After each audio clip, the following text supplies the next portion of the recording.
As Ichabod jogged slowly on his way, his eye, ever open to every symptom of culinary abundance, ranged with delight over the treasures of jolly autumn. On all sides he beheld vast stores of apples, some hanging in oppressive opulence on the trees, some gathered into baskets and barrels for the market, others heaped up in rich piles for the cider press. Farther on he beheld great fields of Indian corn with its golden ears peeping from their leafy coverts, and holding out the promise of cakes and hasty pudding, and the yellow pumpkins lying beneath them, turning up their fair round bellies to the sun, and giving ample prospects of the most luxurious of pies. And anon he passed the fragrant buckwheat fields, breathing the odor of the beehive, and as he beheld them, soft anticipations stole over his mind of dainty slapjacks, well buttered and garnished with honey, or treacled by the delicate little dimpled hand of Contrita von Tassel. Thus, feeding his mind with many sweet thoughts and sugared suppositions, he journeyed along the sides of a range of hills which looked out upon some of the goodliest scenes of the mighty Hudson. The sun gradually wheeled his broad disk down into the west. The wide bosom of the Tappan Zee lay motionless and glassy, excepting that here and there a gentle undulation waved and prolonged the blue shadow of the distant mountain. A few amber clouds floated in the sky without a breath of air to move them. The horizon was of a fine golden tint, changing gradually into a pure apple green, and from that into the deep blue of the mid-haven. A slanting ray lingered on the woody crests of the precipices that overhung some part of the road, giving greater depth to the dark gray and purple of their rocky sides. A sloop was loitering in the distance, dropping slowly down with the tide, her sail hanging uselessly against the mast, and as the reflection of the sky gleamed along the still water, it seemed as if the vessel was suspended in the air. It was toward evening that Ichabod arrived at the castle of the Herr Van Tassel, which he found thronged with the pride and flower of the adjacent country. Old farmers, a spare leathern-faced race in homespun coats and breeches, blue stockings, huge shoes, and magnificent pewter buckles. Their brisk, weathered little dames in close-crimped caps, long-waisted short gowns, homespun petticoats with scissors and pincushions and gay calico pockets hanging on the outside. Buxom lasses, almost as antiquated as their mothers, excepting where a straw hat, a fine ribbon, or perhaps a white frock gave symptoms of city innovation. The sons in short, square-skirted coats, with rows of stupendous brass buttons, and their hair generally coiffed in the fashion of the times, especially if they could procure an eel skin for the purpose, it being esteemed throughout the country as a potent nourisher and strengthener of the hair. Brom Bones, however, was the hero of this scene, having come to the gathering on his favorite steed, Daredevil, a creature like himself, full of mettle and mischief, and which no one but himself could manage. He was, in fact, noted for preferring vicious animals, given to all kinds of tricks, which kept the rider in constant risk of his neck, for he held a tractable, well-broken horse as unworthy of a lad of spirit. Fain would I pause to dwell upon the world of charms that burst upon the enraptured gaze of my hero as he entered the state parlor of Van Tassel's mansion. Not those of the bevy of buxom lasses, with their luxurious display of red and white, but the ample charms of a genuine Dutch country tea-table in the sumptuous times of autumn. Such heaped-up platters of cakes of various and almost indescribable kinds, known only to the experienced Dutch housewives. There was the doughty doughnut, the tender, oily koek, and the crisp and crumbling cruller, sweet cakes and short cakes, ginger cakes and honey cakes, and the whole family of cakes. And then there were apple pies and peach pies and pumpkin pies, besides slices of ham and smoked beef, and moreover delectable dishes of preserved plums and peaches and pears and quinces, not to mention broiled shad and roast chickens, together with bowls of milk and cream, all mingled higgledy-piggledy pretty much as I have enumerated them, with the motherly teapot sending up its clouds of vapor from the midst. Heaven bless the mark! I want breath and time to discuss this banquet as it deserves, and I am too eager to get on with my story. Happily, Ichabod Crane was not in so great a hurry as his historian, but did ample justice to every dainty. He was a kind and thankful creature, whose heart dilated in proportion as his skin was filled with good cheer, and whose spirit rose with eating as some men's do with drink. He could not help it, too, rolling his large eyes around him as he ate and chuckling with the possibility that he might one day be lord of all this scene of almost unimaginable luxury and splendor. Then he thought how soon he'd turn his back upon the old schoolhouse, snap his fingers in the face of Hans von Ripper and other niggardly patrons, and kick any itinerant pedagogue out of doors that should dare to call him comrade. Old Baltus Van Tassel moved about among his guests with a face dilated with content and good humor, round and jolly as the harvest moon. His hospitable attentions were brief, but expressive, being confined to a shake of the hand, a slap on the shoulder, a loud laugh, and a pressing invitation to fall to and help themselves. And now the sound of the music from the common room, or hall summoned to the dance. The musician was an old gray-headed Negro who had been the itinerant orchestra of the neighborhood for more than half a century. His instruments as old and battered as himself. The greater part of the time he scraped on 2 or 3 strings, accompanying every movement of the bow with a motion of the head, bowing almost to the ground and stamping with his foot whenever a fresh couple were to start. Ichabod prided himself upon his dancing as much as upon his vocal powers. Not a limb, not a fiber about him was idle, and to have seen his loosely hung frame in full motion and clattering about the room, you would have thought Saint Vitus himself, that blessed patron of the dance, was figuring before you in person. He was the admiration of all the negroes, who gathered of all ages and sizes from the farm and the neighborhood, stood forming a pyramid of shining black faces at every door and window, gazing with delight at the scene, rolling their white eyeballs and showing grinning rows of ivory from ear to ear.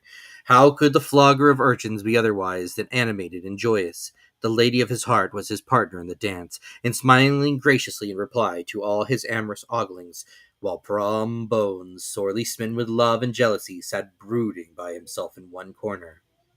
When the dance was at an end, Ichabod was attracted to a knot of the sager folk, who, with old Van Tassel, sat smoking at one end of the piazza, gossiping over former times, and drawing out long stories about the war.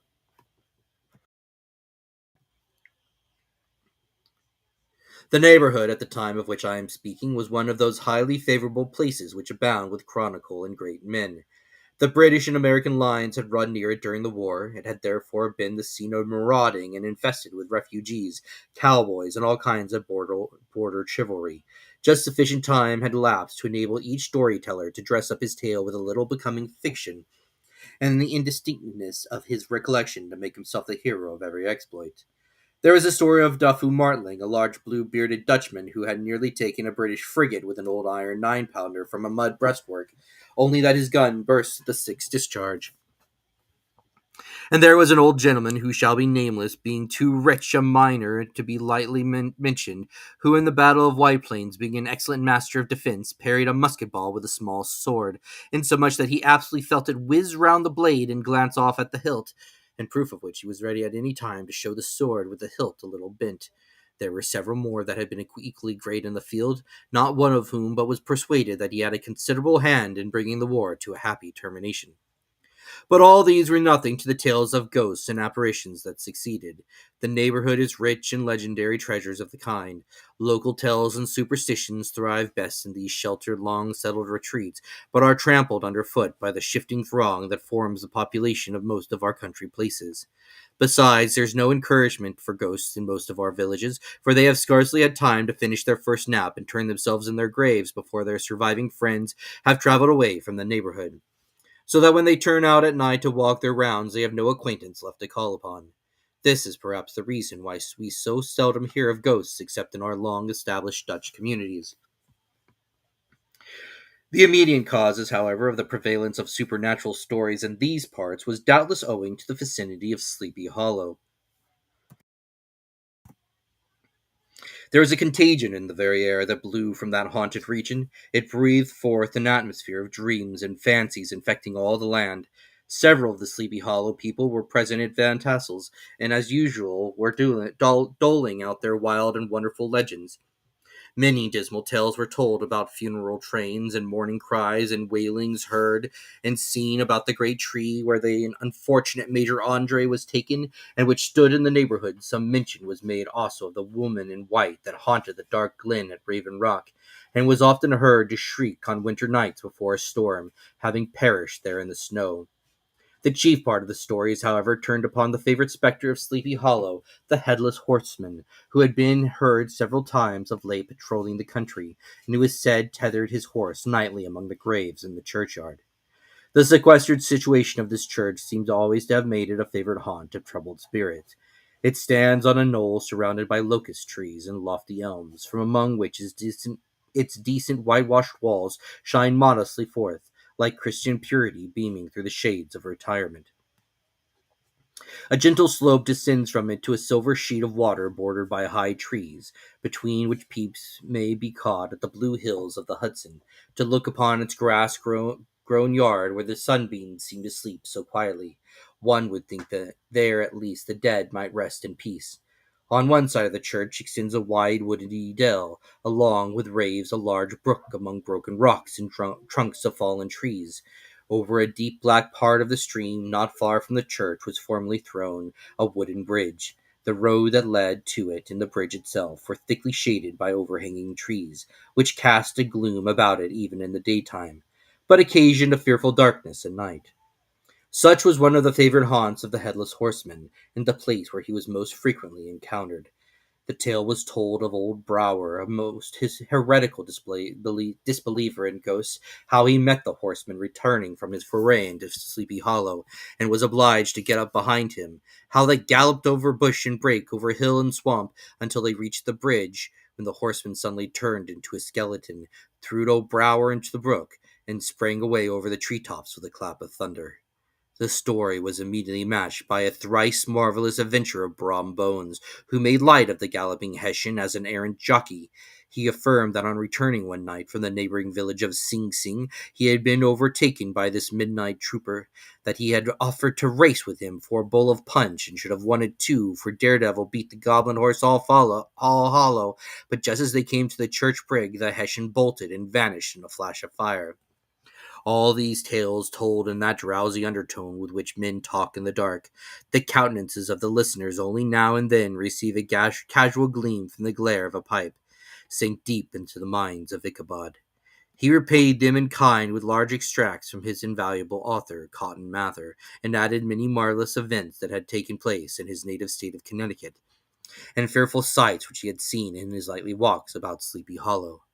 The revel now gradually broke up. The old farmers gathered together their families in their wagons, and were heard for some time rattling along the hollow roads and over the distant hills.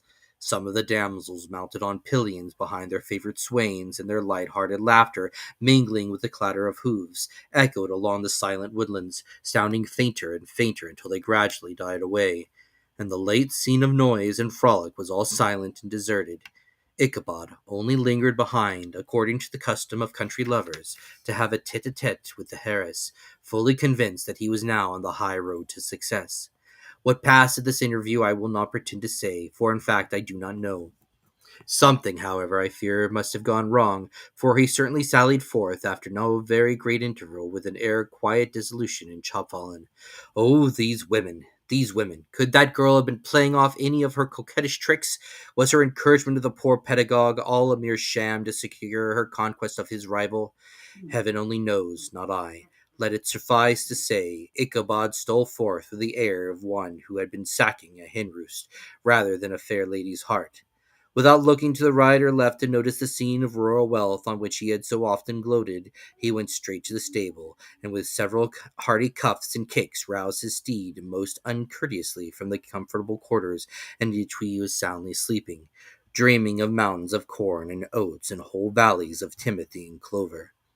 It was the very witching time of night that Ichabod, heavy-hearted and crestfallen, pursued his travel homeward. Along the sides of the lofty hills which rise above Tarrytown, and which he had traversed so cheerily in the afternoon. The hour was dismal, as himself. Far below him the Tappan Zee spread its dusky and indistinct waste of waters, with here and there the tall masts of sloop riding quietly at anchor under the land. In the dead hush of midnight he could hear the barking of the watchdog from the opposite shore of the Hudson, but it was so vague and faint as only to give an idea of his distance from his faithful companion. Now and then, too, the long-drawn crowing of a cock, accidentally awakened, would have sounded far, far off, from some farmhouse away among the hills, but it was like a dream sounded in his ear. No signs of life occurred near him, but occasionally the melancholy chirp of a cricket, or perhaps the guttural twang of a bullfrog from a neighboring marsh, as if sleeping uncomfortably and turning suddenly in his bed. All the stories of ghosts and goblins that he had heard in the afternoon now came crowded upon his recollection. The night grew darker and darker. The stars seemed to sink deeper into the sky, and driving clouds occasionally hid them from his sight. He had never felt so alone, so lonely and dismal. He was, moreover, approaching the very place where many of the scenes of the ghost stories had been laid. In the center of the road stood an enormous tulip tree, which towered like a giant above all the other trees of the neighborhood, and formed a kind of landmark. Its limbs were gnarled and fantastic, large enough to form trunks for ordinary trees, twisting down almost to the earth and rising again into the air. He was connected with the tragical story of the unfortunate Andre, who had been taken prisoner hard by and was universally known by the name of Major Andre's tree. The common people regarded it with a mixture of respect and superstition, partly out of sympathy for the fates of an ill-starred namesake, and partly from the tales of the strange sights and doleful lamentations told concerning it. As Ichabod approached this fearful tree, he began to whistle.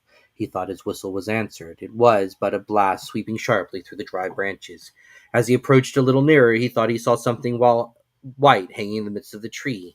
He paused and ceased whistling, but on looking more narrowly perceived that it was a place where the tree had been scathed by lightning and the white wood lay bare. Suddenly he heard a groan. His teeth chattered and his knees smote against the saddle. It was but the rubbing of one huge bough upon another, as if they were swayed upon by the breeze. He passed the tree in safety, but new perils lay before him. About 200 yards from the tree a small brook crossed the road and ran into a marshy and thickly wooded glen known by the name of Wiley's Swamp. A few rough logs laid side by side served for a bridge over the stream. On that side of the road where the brook entered the woods, a group of oaks and chestnuts, matted thick with wild grapevines, threw a cavernous gloom over it. To pass this bridge was the severest trial. It was at this identical spot that the unfortunate Andre was captured, and under the covert of those chestnuts and vines were the sturdy yeomen concealed who surprised him. This has ever been considered a haunted stream, and fearful are the feelings of the schoolboy who has to pass it alone in the dark. As he approached the stream, his heart began to thump. He summoned up, however, all his resolution, gave his horse half a score of kicks in the ribs, and attempted to dash briskly across the bridge. But instead of starting forward, the perverse old animal made a lateral movement and ran broadside against the fence. Ichabod, whose fears increased with the delay, jerked the reins on the other side and kicked lustily with the contrary foot. It was all in vain. His steed started, it is true, but it was only to plunge in the opposite side of the road into a thicket of brambles and alder bushes.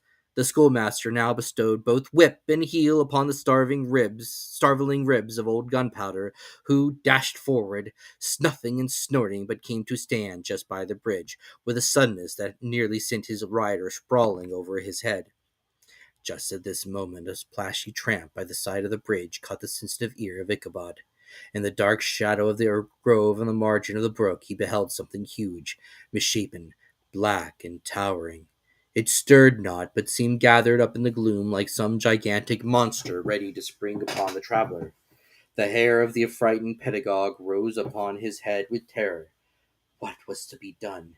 To turn and fly was now too late, and besides, what chance was there of escaping ghost or goblin, if such it was, which could ride upon the wings of the wind? Summoning up, therefore, a show of courage, he demanded in stammering accents, "Who are you?" He received no reply. He repeated his demand in a still more agitated voice. Still there was no answer. Once more he cudgelled the sides of the inflexible Gunpowder, and shutting his eyes, broke forth with involuntary fervor into a psalm tune. Just then the shadowy object of alarm put itself in motion, and with a scramble and a bound stood at once in the middle of the road. Though the night was dark and dismal, yet the form of the unknown might now in some degree be ascertained. He appeared to be a horseman of powerful frame. He made no offer of molestation or sociability, but kept aloof on one side of the road, jogging along on the blind side of old Gunpowder, who had now got over his fright and waywardness. Ichabod, who had no relish for the strange midnight companion, and bethought himself of the adventure of Brom Bones with a galloping Hessian, now quickened his steed in hopes of leaving him behind. The stranger, however, quickened his horse to an equal pace. Ichabod pulled up and fell into a walk, thinking to lag behind. The other did the same. His heart began to sink within him. He endeavored to resume his psalm true tune, but his parched tongue clove to the roof of his mouth, and he could not utter a stave. There was something in the moody and dogged silence of this pertinacious companion that was mysterious and appalling. He was soon fearfully accounted for. On mounting a rising ground which brought the figure on his fellow traveler in relief against the sky, gigantic in height and muffled in a cloak, Ichabod was horror-struck on perceiving that he was headless, but his horror was still more increased on observing that the head, which should have rested on the shoulders, was carried before him on the pommel of the saddle. His terror rose to desperation. He rained a shower of kicks and blows upon Gunpowder, hoping by a sudden movement to give his companion the slip, but the spectre started full jump with him. Away they dashed, then they dashed through thick and thin, stones flying and sparking, flashing at every bound. Ichabod's flimsy garments fluttered in the air as he stretched his long, lank body away over his horse's head in the eagerness of his flight. They had now reached the road which turns off to Sleepy Hollow, but Gunpowder, who seemed possessed with a demon, instead of keeping up it, made an opposite turn and plunged headlong downhill to the left. This road leads through a sandy hollow shaded by trees for about a quarter of a mile, where it crosses the bridge famous in goblin story, and just beyond swells the green knoll on which stands the whitewashed church. As yet the panic of the steed had given his unskilful rider an apparent advantage in the chase, but just as he had got halfway through the hollow, the girths of the saddle gave way, and he felt it slipping from under him. He seized it by the pommel and endeavored to hold it firm, but in vain, and had just time to save himself by clasping old Gunpowder around the neck when the saddle fell to the earth, and he heard it trampled upon underfoot by the pursuer. For a moment the terror of Hans von Ripper's wrath passed across his mind, for it was his Sunday saddle, but this was no time for petty fears. The goblin was hard on his haunches, and unskilled rider that he was, he had much ado to maintain his seat, sometimes slipping on one side, sometimes on another, and sometimes jolted on the high ridge of the horse's backbone with a violence that he verily feared would cleave him asunder. An opening in the trees now cheered him with the hopes that the church bridge was at hand. The wavering reflection of the silver star in the bosom of the brook told him that he was not mistaken. He saw the walls of the church dimly glaring under the trees beyond. He recollected the place where Brom Bones' ghostly competitor had disappeared. "If I can but reach the bridge," thought Ichabod, "I am safe." Just then he heard the black steed panting and blowing close behind him. He even fancied that he felt his hot breath. Another convulsive kick in the ribs, and old Gunpowder sprang upon the bridge. He thundered over the resounding planks. He gained the opposite side, and now Ichabod cast a look behind to see if his pursuer should vanish. According to rule, in a flash of fire and brimstone, just then he saw the goblin rising his stirrups, in the very act of hurling his head at him. Ichabod endeavored to dodge the horrible missile, but too late. It encountered his cranium with a tremendous crash. He was tumbled headlong into the dust, and Gunpowder, the black steed, and the goblin rider passed by like a whirlwind. The next morning the old horse was found without his saddle and with the bridle under his foot, soberly cropping the grass at his master's gate. Ichabod did not make his appearance at breakfast. Dinner hour came, but no Ichabod. The boys assembled at the schoolhouse and strolled idly about the banks of the brook, but no schoolmaster. Hans von Ripper now began to feel some uneasiness about the fate of poor Ichabod in his saddle. An inquiry was set on foot, and after diligent investigation they came upon his traces.